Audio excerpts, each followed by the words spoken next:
DSP Deshika. Digital Stories on Prapatti by Deshika. சிறுவர் முதல் பெரியோர் வரை பார்த்து ரசித்திட ஸ்ரீ வைஷ்ணவத்தின் பெருமைதனை அறிந்திட குறும்படங்களின் தொடர் தொகுப்பு A Collection of Short Films. வேடனை காத்த வெண்புறா, IPC நிர்பயா, ஜங்கிள் பாய், கருடனின் கர்வபங்கம். APN சுவாமி யூடியூப் சேனலை இன்றே சப்ஸ்கிரைப் செய்து கண்டு கழியுங்கள். श्रीमान वेंकटनाथार्य कवितार्किक केसरी वेदांताचार्य वर्यो में सन्निधत्ताम सदा என்ன பண்ணணும் இந்த சமயத்துல நாம் எடுக்கிற டிசிஷன் சரியா தப்பா? உண்மையிலேயே நாம இப்படி டிஸ்டர்ப்டா இருக்குமே, அது கரெக்ட் தானா? இன்ஃபேக்ட் டிஸ்டர்ப்டா இருக்கிறது கூட கரெக்ட் தானா அப்படின்னு எதையுமே அர்ஜுனனால கம்ப்ளீட்டா யோசிக்கவே முடியல. அவன் என்னென்னமோ ட்ரை பண்ணி பார்த்தான், அவனால ஒரு லெவலுக்கு மேல அவனை பேர் பண்ணிக்கவே முடியல. உடனே பெருமாள்கிட்ட சரணாகதி பண்ணிவிட்டான். அப்ப பெருமாள் அவனுக்கு சிரிச்சுண்டே ஒரு விஷயத்த பேச ஆரம்பிக்கிறார். சாஸ்திராரம்பம் இதுதான் பேருங்கிறான். பகவத்கீதையினுடைய சாஸ்திரம், பகவத்கீதைன்றதான சாஸ்திரம் இங்கதான் ஆரம்பமாறுது. பகவானுடைய உயர்ந்த வாக்கியம் ஆரம்பமாறுது. அசோச்சான் அன்வசோச்சஸ்துவம் பிரஜாவாதாம்ச்ச பாஷசே கதாசோ நகதாசோம்ச்ச நானுசோச்சந்தி பண்டிதா நத்வேவாகம் ஜாதுநாசம் நத்வம் நேவே ஜனாதிபாக நச்சைவன பவிஷ்யாமஹ சர்வே வயமத்தः பரம்னு இந்த ஆத்மாவுக்கும் தேகத்துக்கும் இருக்கக்கூடிய டிஃபரன்ஸை பரமாத்மா ரொம்ப அழகா நமக்கு உபதேசம் பண்ண ஆரம்பிக்கலாம். அன்பர்களே, ஒரு விஷயம் நான் உங்ககிட்ட மறுபடியும் சொல்றேன். நீங்க பல உபன்யாசங்கள், பல விஷயங்கள், பல புஸ்தகங்களை படிச்சு நீங்க உயர்ந்த பல விஷயங்களை தெரிஞ்சுட்டு இருக்கலாம். ஆனா இது முழுக்க முழுக்க ராமானுஜ பாஷ்யத்தை பேஸ் பண்ணி இருக்கும் பொழுது வேற விஷயங்களை படிச்சுட்டு இல்ல வேற ஒரு கான்செப்ட் நீங்க படிச்சுட்டு அதையும் இதையும் மிங்கிள் பண்ணி தயவு செஞ்சு கன்ஃபியூஸ் ஆயிடாது. ஏன்னா இங்க சொல்லக்கூடியதான விஷயங்கள் பல உண்டு. அது தவிர இந்த மாதிரி ஒரு சித்தாந்தம் அப்படின்னு வரும் பொழுது அந்த சித்தாந்தத்துல என்ன சொல்லப்படும்னா, மற்றவர்கள் சொன்னது எந்த விதத்தில் தவறு என்பதை எடுத்து காண்பித்து அப்ப தன்னுடைய சித்தாந்தத்தை ஸ்தாபனம் பண்றது. இதுதான் ஒரு பண்டிதர்களுக்கு இருக்கக்கூடியதான ஒரு வழிமுறை இது. சோ இப்ப ராமானுஜ பாஷ்யம் அப்படின்னு வரும் பொழுது ராமானுஜர் இதுக்கு முன்னாடி யாரெல்லாம் ராமானுஜ வியாக்கியானத்திற்கு முன்பாக யாரெல்லாம் வியாக்கியானங்கள் பண்ணியிருக்காளோ பகவத்கீதைக்கு, அதில் உள்ள தோஷங்களை எல்லாம் எடுத்து காண்பித்து அதெல்லாம் பொருந்தாத அர்த்தங்கள் என்று தன்னுடைய விசிஷ்ட அத்வைதம், சரியா புரிஞ்சுக்கணும், நிறைய பேர் வசிஷ்ட அத்வைதம்ன்றான். இட் இஸ் விசிஷ்ட அத்வைதம். தன்னுடைய விசிஷ்ட அத்வைதம் என்னும் அந்த கொள்கையை நிலைநாட்டுவதற்காக ராமானுஜர் தன்னுடைய பாஷ்யத்தை இங்க எஸ்டாப்ளிஷ் பண்றார். So probably I totally based on Ramanuja Bhashyam அப்படின்னு வரும்பொழுது நீங்க வேற விஷயங்களை திருப்பி திருப்பி மைண்ட்ல போட்டுட்டு இந்த இடத்துல அதை கன்ஃபியூஸ் பண்ணிக்காதீங்க. இந்த தேகம் ஆத்மா அப்படின்றத பரமாத்மா இங்கிருந்து உபதேசம் பண்ண ஆரம்பிக்கிறான். இது கொஞ்சம் டெக்னிக்கலான விஷயம். ரொம்ப கான்சென்ட்ரேட் பண்ணினால் மட்டும்தான் இது புரியும். இன்ஃபேக்ட் ரொம்ப கான்சென்ட்ரேட் பண்ணாலேயே புரியாது. கீழே சொன்ன மாதிரி தத்வித்தி பிரணிபாத்தேன பரிப்பிரஷ்டேன சேவையான ஒரு குருவினிடத்துல போய் உட்கார்ந்து ட்ரெடிஷனலா இந்த பகவத்கீதையினுடைய அர்த்த விசேஷங்களை ஒழுங்கா உட்கார்ந்து காலக்ஷேபம். That is a difference between உபன்யாசம் அண்ட் காலக்ஷேபம். நம்முடைய கண்டாவதார சினிமாலேயே இதை பத்தி ஒரு டைலாக் வச்சிருக்கேன். இப்போ உங்களுக்கு பப்ளிக்ல நான் வந்து யூடியூப்ல சில விஷயங்கள் சொல்றது அப்படின்றது உபன்யாசம். It is open for all. இதுல எத்தனை பேர் செருப்பு கூட கைட்டாம உட்காந்து கேட்டுட்டு இருப்பான். யா பாசிபிலிட்டிஸ் ஆர் தேர். ஏன்னா ஆஃபீஸ்ல இருக்கச்சே பட் இதே சமயத்துல மிஸ் பண்ணக்கூடாது ஒரு மென்டாலிட்டியா இருக்கும். இல்ல கார்ல போச்சே கேட்டுட்டு இருப்பா. ஆனால் வேற காலக்ஷேபம்னு வந்தா அது ட்ரெடிஷன். அதை புரிஞ்சுக்கணும். நீங்க ஓப்பன் யூனிவர்சிட்டி வேற, ரெகுலர் யூனிவர்சிட்டி வேற, அதுக்கு இருக்க வித்தியாசங்கள் இருக்கு. அதுக்கு இருக்க டேர்ம்ஸ் அண்ட் கண்டிஷன்ஸ் வேற இல்லையா? அந்த மாதிரி காலக்ஷேபம் ராமானுஜ பாஷ்யம், அதற்கு கீழே சுவாமி வேதாந்தேஸ்வரிய தாத்பரிய சந்திரிகை, அதெல்லாம் வைத்துக் கொண்டுதான் நாம ஆராய்ச்சி பண்ணணும். அப்பதான் நமக்கு அதனுடைய ஒரு கிளாரிட்டி புரியும். அப்பதான் கர்மயோகம்னா என்ன, ஞான யோகம்னா என்ன, பக்தி யோகம்னா என்னன்னு புரியும். நீங்க என்ன இந்த இதுவரை கர்மயோகம்னா என்ன புரிஞ்சுட்டீங்களோ எனக்கு தெரியாது. கர்மயோகம்னு சொன்னா அவரவர்களுக்கு வர்ணாசிரம தர்மங்களுக்கு உட்பட்டு பலனில் ஆசை இல்லாமல் பகவத் பிரீத்தியர்த்தமாக சாஸ்திர மரியாதையில் சொல்லப்பட்டிருக்கக்கூடிய கர்மாக்களை செய்வதற்கு கர்மயோகம் என்பது பெயர். மனசுல பதியறது கஷ்டம்தான். இதுக்கு முன்னாடி ஃபர்ஸ்ட் எபிசோட்ல சொன்ன அந்த விஷம் எக்ஸாம்பிள் தான் இங்க நாம யோசிச்சு பார்க்கணும். பகவான் என்ன சொல்ல போறான்? இந்த தேகம் என்பது வேறு, ஆத்மா என்பது வேறு. முதல்ல நீங்க புரிஞ்சுக்கணும். அடுத்தது ஆத்மா அப்படின்னா உயிர் இல்ல. உயிர்ன்றது 5 காற்றுகள் சம்பந்தப்பட்டது. பிராண, அபான, வியான, உதான, சமானன்றதாக சொல்லி நம்ம இடத்துல இருக்கக்கூடியது பிராணவாயு. அந்த ஆத்மா வேற, பிராணன்றது வேற. பட் வேறாஸ் ஒரு ஆத்மா தேகத்தை விட்டு வெளியேறி விட்டது என்றால் நாம் அந்த தேகத்தில் இருந்து பிராணன் போய்விட்டது என்று சொல்லிக்கிறோம். அது உண்மைதான். ஏன்னா பிராணன்றதான வாயு, அந்த காற்று, அந்த பிராணவாயு வெளியேறி விட்டது என்றால் அந்த தேகம் உயிரற்றதாகி விடுகிறது. பட் அந்த பிராணவாயு எப்பொழுது வெளியேறும் அப்படின்னு கேட்டா, ஆத்மா, ஒரு தேகத்துக்குள்ள ஒரு ஆத்மா இருக்கணும். அதாவது ஒரு தேகத்துக்கு ஒரு ஆத்மா சம்பந்தப்பட்டு இருக்கு. ஒரு குறிப்பிட்ட கால பரியந்தம் அந்த தேகத்திற்கும் அந்த ஆத்மாவுக்கும் சம்பந்தம் உண்டுன்னு சொல்லி வச்சிருக்கு. அவனுடைய கர்மாக்களுக்கு ஏற்றார் போல, அவனும் பண்ணிருக்கக்கூடிய புண்ணியம் பாவம் என்ன அதற்கு தகுந்தார் போல அந்த தேகத்திற்கும் அவனுக்கும் உரியதான சம்பந்தம் சொல்லப்படுகிறது. புரியுறதா? ஓவர் பீரியட் ஆஃப் டைம் என்ன ஆயிடுறது, ஒரு மனுஷனுக்கு 80 வயசு, ஒரு மனுஷனுக்கு 75 வயசு, ஒரு மனுஷனுக்கு 15 வயசு அப்படின்ற மாதிரி ஏதோ ஒரு கணக்கு இருக்கு. அந்த ஆயுசு முடிஞ்ச உடனே ஆத்மா ஒரு க்ஷணம் கூட அந்த தேகத்துல நிற்காது. உடனே ஆத்மா என்ன பண்ணும், அந்த தேகத்தை விட்டு வெளியேறிடும். ஆத்மா தேகத்தை விட்டு வெளியேறுகிறதுனா ஆத்மா மட்டும் போகாது, இந்திரியங்களை உடன் அழைத்து செல்லும். அது ரொம்ப நுட்பமான ஒரு விஷயம். அந்த இந்திரியங்கள் என்பது பிராணனோடு சேர்ந்து தான் போகும். எப்பொழுது ஆத்மா வெளியேறுகிறதோ அப்பொழுதே அந்த இந்திரியங்கள், பிராணன் என்பது வெளியில வந்துடுறது. அதன் பிறகு அந்த தேகம் என்பது உயிரற்றதாகி விடுகிறது. அந்த தேகம் உயிரற்றதாகி விடுகிறது. உடனே கேள்வி கேட்பார், பாடியை எப்ப சார் எடுப்பீங்க அப்படின்னு. இதுவரைக்கும் சுவாமினர், ஆகானர், மகானர், பெரியவர்னர். இப்ப சார் ஒரு மாதிரி ஸ்மெல் வர ஆரம்பிச்சுடுத்து, இப்படிட்டா பாடியை சீக்கிரம் எடுத்துடணும் அப்படின்னு சொல்ல ஆரம்பிச்சுவோம். இதுதான் விஷயம். இப்படிதான் இருக்கோம் நம்ம. இது யதார்த்தம். அந்த ஒரு விஷயத்தை தான் பரமாத்மா இங்க புரிய வைக்கலாம். பாருங்க, இந்த தேகம்னு நாம சொல்றோமே, இப்ப நாம பார்க்கக்கூடியது தேகம்ன்றது இருக்கே, தேகம்ன்றது வேற, ஆத்மான்றது வேற. நாம இன்னும் இந்த தேகத்தையே ஆத்மான்னு நினைச்சுட்டு இருக்கோம். பெரிய விஷயம் இது. நாம இன்னும் இந்த தேகத்தையே ஆத்மான்னு தான் நினைச்சுட்டு இருக்கோம். அதற்குத்தான் என்ன பெயர்னா தேக ஆத்ம பிரமம் அப்படின்னு பெயர். கதாசூன் அகதாசூன்ச்ச நானுஷோச்சந்தி பண்டிதாஹா அப்படின்னு பகவான் முதல்லயே இந்த அப்ஜெக்ஷனை ரைஸ் பண்ணச்சேவே சொல்ற. தேகத்தை குறித்தும் பண்டிதர்கள் கவலைப்பட மாட்டார்கள், ஆத்மாவை குறித்தும் பண்டிதர்கள் கவலைப்பட மாட்டார்கள். இந்த இடத்துல பண்டிதர்கள்னா கேம்பிரிட்ஜ்ல, ஆக்ஸ்போர்ட்ல படிச்சவான்னு நினைச்சுக்க வேண்டாம். பகவத்கீதையை ஒழுங்கா தெரிஞ்சின்றவாளுக்கு தான் பண்டிதர்கள் பேர். அவர் ஆக்ஸ்போர்ட் யூனிவர்சிட்டியில் பட்டிருக்கார், அவர் கேம்பிரிட்ஜ் யூனிவர்சிட்டியில் படிச்சிருக்காருன்றதுனால பெருமைன்னு நினைச்சுக்காதீங்க. அதை பத்தி இங்க விஷயம் இல்லை. படிங்க, பசங்களை படிக்க வைக்கணும். நாம நல்ல விஷயங்களுக்கு நாம நிறைய படிக்கணும், நல்லா சம்பாதிக்கணும். அதெல்லாம் எனக்கு மாற்று கருத்தே கிடையாது. ஆனால் நமக்கு இன்றியமையாது நம்முடைய ஆத்ம ஞானம். அந்த ஆத்ம ஞானத்தை நாம நிச்சயம் தெரிஞ்சுக்கணும். எப்படி சம்பாதிக்கிறதுன்றது ஒரு கோலோ, எப்படி நிறைய படிக்கணும்ன்றது ஒரு கோலோ, அது போல நம்முடைய வாழ்க்கைக்குள்ள நம்முடைய ஆத்ம விஷயமான ஞானத்தை சம்பாதிக்கிறதும் நமக்கு ஒரு கோலா இருக்கணும்.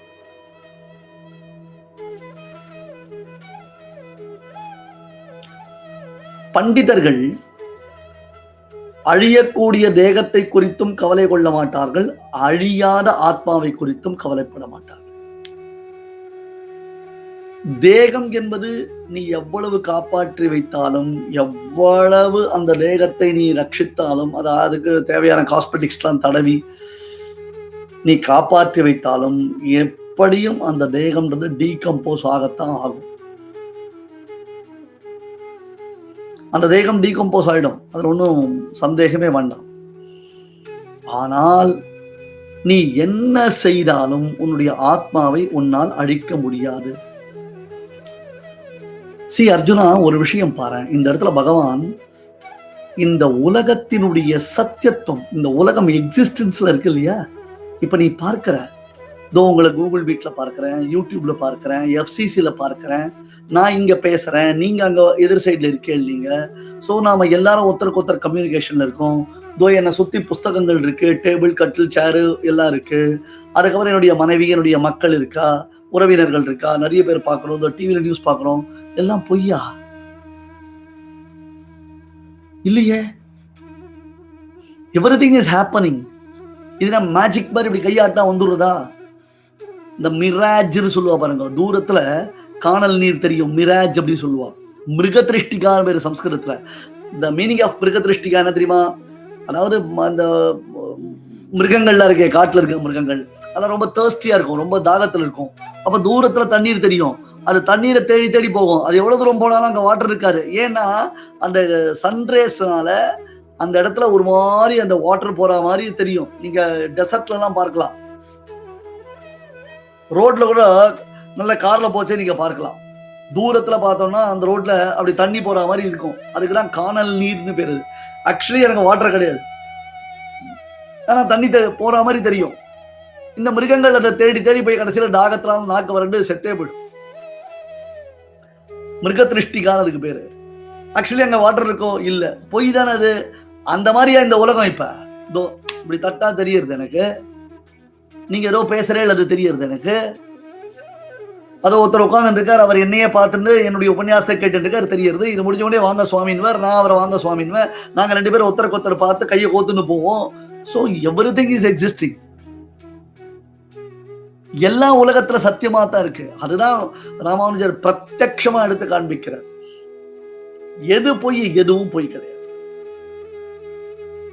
இங்கே 18 அக்ஷௌகிணி சைன்யத்துல எல்லாரும் யுத்தத்திற்காக சோல்ஜர்ஸ் அத்தனை பேரும் சேர்ந்திருக்காளே, இவர்கள் இதற்கு முன்பாக பிறக்கவில்லைன்னு சொல்ல முடியுமா? அல்லது இனி வரக்கூடிய காலத்தில் அவர்கள் பிறக்க மாட்டார்கள் சொல்ல முடியுமா? இப்ப கண் முன்பாக நமக்கு துரியோதனன், அஸ்வத்தாமா, கிருபர், இருக்கார் தர்மபுத்திர, பீமசேன் இருக்கான், அபிமன்யு இருந்துட்டு இருக்கான், சாத்திகை இருக்கான், நீ இருக்க, நான் இருக்கேன். என்ன நாம எல்லாரும் பொய்யாடா? எப்படி நாம் இப்பொழுது இங்கே பார்க்கும்படி நிற்கிறோமோ இருக்கிறோமோ, இதே போன்று தான் எல்லா காலங்களிலும் எப்பொழுதும் இருக்க போகிறோம். அது மட்டும் இல்ல, இங்க பகவான் ஒரு முக்கியமான மெசேஜ் நமக்கு கொடுக்கிறான். ஜீவாத்மாக்கள் என்றால், நீங்க தயவு செய்து ஜீவன் என்றால் மனிதன் மட்டும் தான் என்னும் எண்ணத்திலிருந்து வெளியேறி விடுங்கள். ஜீவாத்மாக்கள் அப்படின்னா கொசு ஜீவாத்மா. கொசுவினுடைய தேகத்துக்குள்ள ஒரு ஜீவாத்மா இருக்கு, புழுவினுடைய தேகத்துக்குள்ள ஒரு ஜீவாத்மா இருக்கு, பாம்பினுடைய தேகத்துக்குள்ள ஒரு ஜீவாத்மா இருக்கு, எலியனுடைய தேகத்துக்குள்ள ஒரு ஜீவாத்மா இருக்கு, என்னுடைய தேகத்துக்குள்ள ஒரு ஜீவாத்மா இருக்கு, உங்க தேகத்துக்குள்ள ஒரு ஜீவாத்மா இருக்கா. ஜீவன்னா மனுஷன் மட்டுமே அர்த்தம் கிடையாது. இந்த உலகத்துல கோடானு கோடி ஜீவாத்மாக்கள் இருக்கா. யாரு சொன்னா சார்? இந்தியாவில் 130 crores 150 crores சொல்றாங்க இல்லையோ, அவ்வளோ மக்கள் தொகை. சைனால 200 crores மக்கள் தொகை. Okay, right. அப்புறம் ஹாங்காங்கில் இவ்வளோ மக்கள் தொகை, கனடாவில் இவ்வளோ மக்கள் தொகை, ஆஸ்திரேலியாவில் இவ்வளோ மக்கள் தொகை நம்ம சொல்றோம். மக்கள் தொகை தானே கணக்கு எடுத்தோம். இல்ல காட்டுல இருக்கிற புலிகளுக்கு கணக்கு எடுத்திருக்கா, கரெக்ட். ஏசியா யானைக்கும் ஆப்பிரிக்கன் யானைக்கும் கணக்கு எடுத்திருக்கா, சென்சஸ் எடுத்திருக்கா, கரெக்ட். ஓகே, சரி. அதனால ஓரளவுக்கு நம்மளால என்ன பண்ண முடியும்? இந்த எர்த்துல இப்ப நாம பார்க்கக்கூடிய இந்த பூமியில எத்தனை ஜீவராசிகள் இருக்குன்னு கணக்கு சொல்லலாமே. மனுஷன் இவ்வளோ, யானை இவ்வளோ, பசுமாடு இவ்வளோ, ஆடு இவ்வளோ, ஓரளவுக்கு சொல்றேனே. ஆடு மாடெல்லாம் கணக்கு எடுக்க முடியாது, பட் நம்ம கணக்கு எடுக்கிறதா வச்சுப்போம். கரெக்டா எடுத்தாச்சா? கம்ப்ளீட்டா என்டையர் ஜீவாத்மாக்களையும் கணக்கு எடுத்தாச்சா? எடுத்தாச்சு சார். சரி, உங்க வீட்டுல ட்ரைனேஜ் இருக்கா? இருக்கு. அது உள்ள கரப்பாம்பூச்சிலாம் இருக்குமே? இருக்கும். சென்சஸ் எடுத்தியா? ஒவ்வொரு ட்ரைனேஜ் ஹோல்லையும் இருக்கிற கரப்பாம்பூச்சி கணக்கு எடுத்தியா? அந்த கதவு மூலையில எறும்பு புத்து கட்டியிருக்கே, அந்த எறும்பு புத்துக்குள்ள எவ்வளவு எறும்பு இருக்குன்னு பாத்தியா? லைட்டை சுவிட்ச் போட்டா ஃபிளைஸ் வருது, ஈசல் வருது. அந்த ஈசல் அப்படியே பறக்கிறத இப்படி பார்த்தா கண்ணுக்கு முன்னாடி பறக்கிறது, ஆயிரக்கணக்கில் பறந்துட்டு இருக்கே, அதை கணக்கு எடுத்தியா? அந்த மழை பெஞ்சிருக்கே, அங்க பூமியில செடி வச்சிருக்கே, அந்த செடிக்கு கீழே நிறைய மண்புழுலாம் இருக்கு. எத்தனை புழு கணக்கு எடுத்திருக்கியா? அந்த மாதிரி எத்தனை செடி, எத்தனை மண்புழுக்கள், எத்தனை ஈ பறக்கிறது, எத்தனை கொசு பறக்கிறது, எத்தனை முதலை இருக்கு, கடல்ல எவ்வளவு மீன் இருக்கு, ஒவ்வொரு நதியில எவ்வளவு மீன் இருக்கு, ஒவ்வொரு குளத்துல எவ்வளவு மீன் இருக்கு, ஒவ்வொருத்தர் வீட்டுல வச்சிருக்கிற மீன் தொட்டியில எவ்வளவு இருக்கு, அப்பா அம்மாவுக்கு சாரம் போடாமல் மீனுக்கு சாரம் போடுறவா இருக்காளோ இல்லையோ, அந்த தொட்டியில எவ்வளவு மீன் இருக்கு, கணக்கே கிடையாது. அதுதான் ஜீவாத்மாக்கள். கோடி கோடி கோடி கோடி கோடி கோடி கோடி. நீங்க எத்தனை பேங்க்ல கடன் வாங்கி ஓடி போனவாளை வச்சிருந்தா கூட சரி, அந்த மாதிரி இருக்கு. ஜீவ வர்க்கங்களை பரமாத்மா அநேக கோடி ஜீவ வர்க்கங்கள்னு பிரத்யக்ஷமா எடுத்து சொன்னாங்க. நத்வேவாஹம் ஜாதுநாசம் நத்வம் நேமே ஜனாதிபாக நச்சைவன பவிஷ்யாமஹ சர்வேவயமத்தப்பரம். கோடான கோடி ஜீவ வர்க்கங்கள் இருக்கா. இன்னொன்னு பாத்துக்கோப்பா, நீ என்ன பண்ணினாலும் இந்த தேகம்ன்றது அழியும். நீ எவ்வளவு கட்டுக்கோப்பா வந்தாலும் இந்த தேகத்துல என்ன இருந்ததுன்னு கேட்டா, நான் எப்படி இருந்தேன், 5 வயசுல ஒரு சின்ன குழந்தையா இருந்தேன். 15 வயசுல ஒரு பாலகன் அப்படின்றதான பெயரை பெற்றேன். 20 வயசுல இளைஞனாய் இருந்தேன். அப்புறம் இன்னைக்கு 50 வயசுல ஒரு பெரியவனா இருக்கேன். நாளைக்கு 80 வயசு ஆச்சுன்னா அங்கம் கழித்தம் தசன விஹீனம் சங்கர பகவத்பாதர் சொல்ற மாதிரி உடம்பெல்லாம் நடுங்கி போய், யாரு இங்க யாரு இருக்கா யூடியூப்ல, வெங்கட சுப்புவா கமெண்ட் போடுறது அப்படின்னு பார்த்தா கூட கண்ணுக்கு தெரியாது. நமக்கு கண்ணு தெரிய மாட்டேன்றது, காது கேட்க மாட்டேன்றது. அப்ப நான் என்ன பண்றேன், ஒரு நாள் என்ன கண்ணாடியில பாக்குறேன். என்ன கண்ணாடி இத்தனை நாள் பார்த்துக்கலையா, நான் இப்ப பாக்குறேன்னு வச்சுக்கோங்களேன். பார்த்துட்டு ஐயோ என்ன காணும்னு குதிச்சேன். ஏற்கனவே சுவாமி ஒரு மாதிரிதான் எல்லாருக்கும் தெரியும். ஆனா என்ன பண்றேன், ஐயோ என்ன காணும்னு. என்னப்பா சார், நான் 3 வயசுல இப்படி இருந்தேன், அப்புறம் 8 வயசுல அப்படி ஆனேன், 15 வயசுல அப்படி இருந்தேன், என்ன காணமே. இப்ப என்ன, தேகம்னு வந்தாலேயே அதுக்கு பரிணாமம்னு அர்த்தம், சேஞ்சிங், அது உண்டாயிண்டே இருக்கும். தேகினோஸ்பின் யதா தேஹே கௌமாரம் யவ்வனம் ஜரா. குழந்தை பருவம், பால பருவம், இளமை பருவம், அப்புறம் முதுமை பருவம் என்பதாக ஒரு தேகத்துல எப்படி இந்த மாதிரி பருவங்கள் மாறிக்கொண்டே இருக்கிறதோ, அது போல இந்த ஜீவன் என்ன பண்றான், இன்னைக்கு ஏபி என்றதான தேகத்துக்குள்ள ஒரு ஜீவன் வந்து உட்கார்ந்து இருக்கான். இந்த ஜீவன் போன ஜென்மால பெருச்சாலியா இருந்தானோ, பூனையா இருந்தானோ, பன்னியா இருந்தானோ, அமேசான் காட்டுல எங்கேயான குரங்கு குட்டியா உட்கார்ந்து இருந்தானோ யாருக்கு தெரியும்? Who knows? ததா தேகாந்தர பிராப்திகி. இப்போ உன்னுடைய தேகத்துல ஏற்பட்ட மாறுதல்களை நீ பிரத்யட்சமாக பார்க்கிறாய். பட் உங்ககிட்ட ஒரு ப்ராப்ளம் என்ன, உன்னுடைய ஆத்மா வேறொரு தேகத்தை இதற்கு முன்பாக எடுத்திருந்தது, இப்பொழுது எடுத்திருக்கிறது என்பதை நீ அறிய மறந்து விட்டாய். தெரியல, ஏன்னா ஞாபகம் இல்லை. போன ஜென்மால என்ன நடந்தது நம்மளால கம்ப்ளீட்டா வாஷ் அவுட். நல்ல காலம், பை த காட்ஸ் கிரேஸ் அது வாஷ் அவுட். ஒரு சுவாமி தேசிகன் ஒரு அழகான விஷயம் சொல்றேன். இன்னைக்கு நாம நிறைய பேர் ஜோசியம் பார்க்கணும். ஜோசியம்ன்றது ஒரு சாஸ்திரம். அந்த சாஸ்திரத்தை சாஸ்திரமா பார்க்கணும், அது வேற விஷயம். அது எத்தனை பேர் அதை புரிஞ்சுட்டு இருக்கான்றது ரொம்ப கஷ்டம், அது ஒடுங்கும். எல்லாருமே என்ன பண்றா தெரியும் இல்லையோ, தான் போன ஜென்மால என்ன பண்ண, தான் போன ஜென்மால எப்படி இருந்த, அதை தெரிஞ்சுக்கிறதுக்கு ஆசைப்படுறான். இப்ப அது உண்மை பொய்ன்றதை நம்மள எப்படி தெரிஞ்சுக்க முடியும்? ஓகே, போன ஜென்மால நீ ரொம்ப பெரிய பணக்காரனா இருந்த, ஒரு பெரிய ராஜாவா இருந்த அப்படின்னு உன்னை பத்தி ஒரு சுவடி வந்துருத்து, விஷயம் தெரிஞ்சு போச்சுன்னா கரெக்டு, அப்சல்யூட்லி ரைட்டு. ஆனா அது என்ன கன்ஃபர்மேஷன்? சரி, ஓகே, கன்ஃபார்ம்டு தான், 100% கன்ஃபார்ம்டு தான். Then what is the use? What for it is? நான் ஸ்கூல் படிக்கச்சே இந்த எக்ஸாம்லாம் உண்டு. இப்போதானே எல்லாரும் கொரோனா பாஸ் போடுறா. நாங்களாம் ஃபேரிடைட்ஸில் வரா மாதிரி எங்கள் தேவதைகள்லாம் வந்து எங்களுக்கு மார்க் போடுமாலாம் எவ்வளோ யோசிச்சிருப்போம். எங்கள் பரீட்சை பேப்பரை திருத்தச்சேலாம் வாத்தியார் தன்னுடைய ஒய்ஃபு கூட சண்டை போடாமல் வந்து பேப்பரை திருத்துறோம்னு எத்தனை தடவை நாங்கள் கோவிலுக்கு போய் பெருமாளை சுற்றி சக்கரத்தாழ்வார்கிட்ட சன்னதியில் கோடு போட்டு வந்துருப்போம். நாங்கள் எங்கள் பேப்பர் திருத்தச்சே வாத்தியாருக்கு மூட் அவுட் ஆகிடக்கூடாது, அவர் நல்ல மூடோடு சேர்ந்து மார்க் அப்படியே அள்ளி போடணும் அப்படிலாம் வேண்டிட்டோம். இப்ப ஆத்துலயே உட்கார்ந்து இருக்கா என் பையன். கேட்டா 3 வருஷமா அடுத்தடுத்து அப்பா இப்படியே நான் காலேஜ் முடிச்சிருவோம் போல இருக்குன்றான்.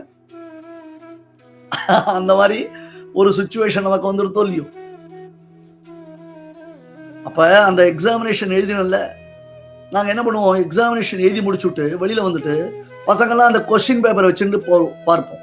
அதாவது இந்த கொஸ்டின்ல நான் இதை அட்டன் பண்ணியிருக்கேன், இந்த கொஸ்டின்ல நான் அட்டன் பண்ணியிருக்கேன் அப்படின்னு ஒவ்வொரு கொஸ்டின் அட்டன் பண்ணதை பார்த்துட்டு நான் என்ன பண்ணுவேன், அந்த 3ஆம் நம்பர் கொஸ்டினுக்கு 2 மார்க் போடு, 4ஆம் நம்பர் கொஸ்டின் கொஞ்சம் எலாபரேட்டா எழுதியிருக்கேன், எப்படியும் வாத்தியார் நல்ல மூட்ல இருந்தாலும் 4 மார்க் போட்டுருவார் அப்படின்னு எழுதின எக்ஸாமை வச்சுட்டு அந்த கொஸ்டின் பேப்பரை வச்சுட்டு ஓகேப்பா எப்படியாவது நமக்கு ஒரு 50 மார்க் வந்துடும் இந்த எக்ஸாம்ல அப்படின்னு பார்த்துட்டு இருப்போம். அப்ப எங்க வாத்தியார் ஒருத்தர் வந்து சொன்னார், அட முட்டாளே, நீ என்ன பண்ணாலும் உனக்கு அதுல என்ன மார்க் வர போறது அதான் வரப்போகுது, நாளை பரீட்சைக்கு நீ உன்னை ப்ரிப்பேர் பண்ணிக்கிறமே தவிர்த்து முடிஞ்சு போன பரீட்சையை வச்சுட்டு நீ அந்த கொஸ்டின் பேப்பர் வச்சு எதுக்கு மார்க் போட்டு இருக்க, why that you are wasting your time அப்படின்னு அன்னைக்கு மண்டையில உரைச்சது. இனி வரலாம் அந்த தப்ப நான் பண்றது இல்லை. ஒன்ஸ் எக்ஸாமினேஷன் முடிஞ்சு போச்சுன்னா அதோட அதை தூக்கி ஓரம் கட்டினோம், நமக்கு இனிமே அது ஒன்றும் வர என்ன வருமோ அதான் வரப்போகுது, that's over. But here after next day எக்ஸாமுக்கு நம்ம ப்ரிப்பேர் ஆகிறதுக்கு இருக்கும், அதுதான் முக்கியம். அந்த மாதிரி போன ஜென்மால என்ன எப்படி இருந்தேன், போன ஜென்மால எப்படி இருந்தேன், போன ஜென்மால நான் என்ன பண்ணேன், இதை பத்தி நாம பார்க்கறது ரொம்ப வேஸ்ட். சுவாமி தேசிகன் சொன்னார், டேய் இனி இந்த ஜென்மாவை எப்படி ஒழுங்கா யூட்டிலைஸ் பண்ணிட்டு கரை தேர போற, அதை யூஸ் பண்ணிக்கோ, அதை யோசி. இந்த ஜென்மால இருந்து நீ எப்படி வெளியேற போற, மோட்சத்தை எப்படி அடைய போற, இனிமே உனக்கு பிறவி இல்லாமல் இருப்பதற்கு என்ன வழி, இனிமே உனக்கு பிறவி இல்லாமல் இருப்பதற்கு என்ன வழி, அதற்கு ஒரு வாய்ப்பு கிடைச்சிருக்கச்சே அந்த வாய்ப்பை நீ யூஸ் பண்ணணும். இப்போ மேபி இன்னைக்கு நான் பரீட்சை எழுதினேன், இந்த பேப்பரை நான் சரியா அட்டன் பண்ணல, பட் எனிஹவ் தான் பார்டர் பாஸ் பண்ணிடுவேன். ஆனா 4 பேப்பர் இருக்கு பாருங்க, அது கொஞ்சம் என்னால கான்சன்ட்ரேட் பண்ணி படிக்க முடிஞ்சுன்னு சொன்னா நாளைக்கு நல்ல ஒரு டிஸ்டிங்ஷன் மார்க் வாங்க முடியும். அப்ப இது 2 மார்க் டேலி பண்ணிட்டேன்னா எனக்கு என்னுடைய லைஃப் ஈஸியா போயிடும். அந்த மாதிரி தான் நாம பார்க்கணும். இப்ப இந்த பகவத்கீதையை தெரிஞ்சுக்கிறதுடைய தாத்பரியம் என்ன, ப்ரீவியஸ் பர்த்ல நீ என்ன எப்படி இருந்த அது not necessary at all. Here after நீ எப்படி பிறக்க போற that is also not necessary. இப்ப நீ பண்ண வேண்டிய காரியம் என்ன, பிரசன்ட் சிச்சுவேஷன்ல இந்த ஜென்மாவை நீ how that you are going to utilise it. நிறைய பேர்கிட்ட இது ப்ராப்ளம், ப்ரீவியஸ் நினைச்சுக்கிறது இல்ல அடுத்தது என்னவோ நினைச்சிருக்கிறது, அடுத்தது வாண்டவே வேண்டாம், இதை நீ கரெக்டா ஃபோக்கஸ் பண்ணியா உனக்கு அடுத்தது கிடையவே கிடையாதுன்னு வரும்பொழுது அதை நாம ஃபுல்லா கான்சன்ட்ரேட் பண்ணணும். டெஸ்டினேஷன் இருக்க அதை ரொம்ப சின்னதா டெஸ்டினேஷன் வச்சுட்டோம்னு சொன்னா நமக்கு அதை ரீச் பண்றது ஈஸி. நாம எடுத்த உடனே 10 இயர் ப்ராஜெக்ட்னு போட்டோம்னா ரொம்ப கஷ்டம். இந்த வருஷத்துல என்ன முடிப்போம், அடுத்த வருஷத்துல என்ன முடிப்போம் அப்படின்ற மாதிரி அந்த ஒவ்வொரு வருஷமா நம்ம டெவலப் பண்ணிட்டு போகணும்னு சொன்னா அந்த 10 இயர்ன்றது நமக்கு ஒரு பெரிய பேர்டனா, ஐயோ மலைப்பா இருக்கவே இருக்காது. வேற நம்ம 10 இயர்னா நாளைக்கு பாத்துக்கலாம், இன்னும் 10 இயர் இருக்கு அதுக்குள்ள நம்ம சரி பண்ணிக்கலாம், இன்னும் 10 இயர் இருக்கு அதுக்குள்ள சரி பண்ணிக்கலாம், இப்ப வேஸ்ட் பண்ணிட்டே இருப்போம். சோ தேகம் என்பது எப்படி மாறிக்கொண்டே இருக்கிறதோ அதை பார்த்து நீ கவலைப்படலையோ அந்த மாதிரி தான் இந்த ஆத்மா போன ஜென்மால ஒரு தேகத்துடைய சம்பந்தத்தோடு இருந்தது, அதற்கு போன ஜென்மால ஒரு தேகத்தினுடைய சம்பந்தத்தோடு இருந்தது, இன்னைக்கு இந்த தேகத்தினுடைய சம்பந்தத்தோடு இருக்கு, நாளைக்கு இன்னொரு தேகத்தினுடைய சம்பந்தம் அதற்கு ஏற்படும். இதுதான் பின்னாடி வாசாம்சி ஜீர்ணானி யதா விஹாய நவானி கிருஹாதி நரோபராணி அப்படின்னு சொல்ல போறான். ஒரு வஸ்திரம் ஒண்ணு இருக்கு, வஸ்திரத்தை உடுத்தின்னு இருக்கும், ஒரு கிழிஞ்ச துணி ஒண்ணு இருக்கு, ஒரு நல்ல ஒரு புது துணி வாங்கினேன், அந்த புது துணியை ஒரு கிட்டத்தட்ட ஒரு 2 வருஷம் யூஸ் பண்ணினேன், அந்த துணி கிழிஞ்சு கொடுத்து உடனே அந்த துணியை தூக்கி போட்டுட்டு புதியதான ஒரு நல்ல துணியை எடுத்து நான் உடுத்திக்கிறேன்ல. அதே மாதிரிதான் ஜீவன் என்ன பண்ணுவான், அந்தந்த புண்ணிய பாப ரூபமான கர்மாக்களை அனுபவிப்பதற்காக அவனுக்கு ஒரு தேக சம்பந்தம் ஏற்படும். அந்த தேக சம்பந்தத்துல புண்ணிய பாப ரூபமான கர்மாக்களை அனுபவிச்சான்னா தென் ஒரு பீரியட் ஆஃப் டைம் முடிஞ்சு போச்சுன்னா இமிடியட்டா அந்த தேகத்தை குவிட் பண்ணி அந்த வீட்டை காலி பண்ணி அடுத்த வீட்டுக்கு குடி போயிடும். சோ அப்ப தேகம் என்ன ஆயிடும், டீகம்போஸ் ஆயிடும். நீ தேகத்தை என்ன பண்ணினாலும் காப்பாற்ற முடியாது, அதை புரிஞ்சுக்கணும். நீங்க ஒருத்தருக்கு சடன் ஹார்ட் அட்டாக் ஒருத்தருக்கு நல்ல காலம் ஃபார்ச்சுனேட்லி அவரை கொண்டு போய் டாக்டர் கிட்ட காமிச்சுட்டா, டாக்டர் அட்மிட் பண்ணார், இமீடியட்டா ஒரு சர்ஜரி ஒன்று பண்ணார், எல்லாம் பண்ணிட்டு அதுக்கப்புறம் ஒரு 15 days இருந்தார். Now he is perfectly alright கிளீனா எடுத்து டிஸ்சார்ஜ் பண்ணிட்டார். உடனே டாக்டர் சொன்னார், you are perfectly alright, no problem, இனிமே உங்களுக்கு ஹார்ட் அட்டாக் பயமே கிடையாது அப்படின்னா ஓகே ரைட். வந்துட்டார், ஆத்துக்கு வந்து ஒரு 10 வருஷம் கழிச்சு அவர் இறந்துட்டார். Due to his age factor இல்லையா, ஒரு 10 வருஷம் கழிச்சு இறந்து போனோடனே உடனே இந்த ஃபேமிலின்னு மொத்த பேர் டாக்டர் கிட்ட போனா, சார் எப்படி சார் நீங்க சொல்லுவீங்க, அவருக்கு வந்து இறந்து போயிட்டாரு அவர்னார். ஆமா இறந்து போயிட்டார், என்ன பண்ணணும்? நீங்க அவருக்கு ஹார்ட் அட்டாக்கே வராதுங்க. கரெக்டுமா, அவருக்கு ஹார்ட் அட்டாக் வராது சொன்னேன். பட் அவர் இறக்கவே மாட்டார், என்னால் கேரண்டி கொடுக்க முடியுமா? யாருக்கு தான் அந்த கேரண்டி கொடுக்க முடியும்? அவருக்கு ஹார்ட் அட்டாக் வராது, பிகாஸ் நான் பண்ணிருக்கிற ஆபரேஷன் பிரகாரம் அப்படி பாடி கண்டிஷன் அது தாங்கி எடுத்து no problem, that he is out of danger நான் சொன்னேன். பட் ஒரு மனிதன் பிறந்தானா இறக்கவே மாட்டான்னு சொல்ல முடியுமா? அந்த ஒரு கேரண்டி உண்டு அந்த லோகத்துல. சோ நீ உன்னுடைய தேகத்தை காப்பாற்றிக் கொள்வதற்கு பண்ணக்கூடிய சிகிச்சைகள் இருக்கே, என்ன இருந்தாலும் சரி, அந்த ப்ரொடெக்ஷன்ஸ் இருக்கே, அது ஒரு பீரியட் ஆஃப் டைம் அவ்வளவுதானே தவிர்த்து அது உனக்கு பர்மனெண்ட் கிடையாது. என்ன ஆனாலும் வேற ஆத்மானது அழியாது. அதுதான் நைனம் சிந்தந்தி சஸ்திராணி நைனம் தகதி பாவகா நச்சைனம் கிளேரியந்தியாபகா ந சோஷயதி மாருதகான். அதை கத்தியால வெட்ட முடியாது, நெருப்பால கொளுத்த முடியாது, தண்ணீரால அணைக்க முடியாது, காத்துனால ஊதி தள்ள முடியாது. நீ என்ன பண்ணாலும் எதுவுமே பண்ண முடியாத ஸ்டேட்டஸ்ல எது இருக்கோ அதுக்குதான் ஆத்மான்னு பேரு. So so so so so tiny object அது. அவ்வளவு, அதாவது அதை புரிஞ்சுக்கவே முடியாது. அதாவது புரிஞ்சுக்கிறதுனா அர்த்தம் அதை பிளக்க முடியாது. வாலாகிர சதபாகஸ்ய சததா கல்பிதஸ்ய பாகோ ஜீவஸ்ய விக்யயான்னு சொன்னான். பசுமாட்டினுடைய வால்ல ஒரு முடி எடுத்துக்கோ, அந்த முடியினுடைய நுனியை எடுத்துக்கோ, அந்த நுனியை டக் டக் டக் டக் டக் டக்குன்னு 100 கட் பண்ணு, அதில் ஒரு பீஸ் எடுத்துக்கோ, அதை டிக் டிக் டிக் கட் பண்ணு, அது இன்னொன்று எடுத்துக்கோ, 100 பீஸ் எடுத்துக்கோ, அதை 100 கட் பண்ணு, அதுல ஒரே ஒரு பீஸ் இருக்கு பாரு, அதுதான் ஜீவன். அதுதான் ஜீவன். ஆத்மான்றது அவ்வளவு அணு. ஆத்மான்றது அத்தியந்த அணுமாத்திர ஸ்வரூபனா இருக்கக்கூடியவன். அப்படி இருக்கக்கூடிய அந்த ஆத்மாவை நீ புரிஞ்சுக்கும். சோ கத்தினால வெட்ட முடியாது, நெருப்பினால கொளுத்த முடியாது, தண்ணீரினால நனைக்க முடியாது என்று எதுவுமே நம்மால் எதை செய்ய முடியாதோ அதற்குத்தான் ஆத்மா என்பதாக பெயர் என்று ஆத்ம தத்துவத்தை பரமாத்மா இங்க உபதேசம் பண்றான். அந்த ஆத்ம லட்சணத்தை பரமாத்மா நமக்கு இங்க உபதேசம் பண்றோம். இந்த 2வது அத்தியாயத்துல உபதேச ஆரம்பம்னு சொல்லும் பொழுது த டோட்டல் கான்செப்ட் என்ன அப்படின்னு கேட்டா, தேகம் என்பது என்றோ ஒரு நாள் அழியத்தான் போகிறது. ஆத்மா என்பது எந்த காலத்திலும் அழியாதது. அழியாத ஆத்மாவை உன்னால் அழிக்க முடியாது. அழியும் தேகத்தை உன்னால் அழியாமல் காப்பாற்ற முடியாது. ஆத்மா பிறப்பதும் இல்லை, இறப்பதும் இல்லை. ந ஜாயத்தே மிரியத்தே. ஆத்மா பிறப்பதும் இல்லை, ஆத்மா இறப்பதும் இல்லை. ஆத்மா என்பது உயிர் இல்லை. Be in mind. கன்ஃபியூஸ் பண்ணிக்காதீங்கோ. ஆத்மா பிறப்பதும் இல்லை, ஆத்மா இறப்பதும் இல்லை. ஆனால் அவன் பிறக்கிறான், அவன் இறக்கிறான் என்று சொல்வதனுடைய நோக்கம் என்ன? அவனுக்கு கிடைக்கக்கூடிய ஒரு தேக சம்பந்தத்தை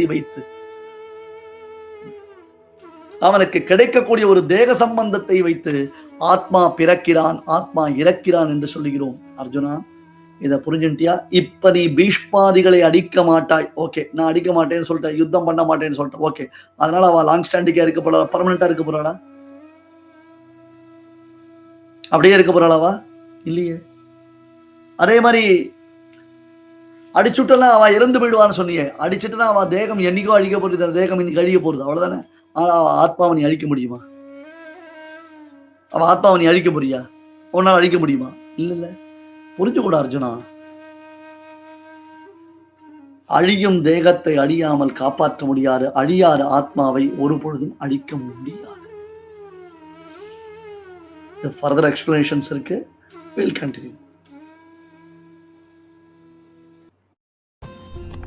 படித்து விட்டீர்களா? ஏபிஎன் சுவாமியின் பகவத்கீதையின் முதல் அத்தியாயத்தின் எளிய தமிழ் உரை, வில்லை விடுத்த விஜயன், பாகம் 1 இலவசமாக டவுன்லோட் செய்திட www.apnswami.wordpress.com என்கிற இணையதளத்தை கிளிக் செய்யுங்கள். ஏனைய பாகங்கள் விரைவில்.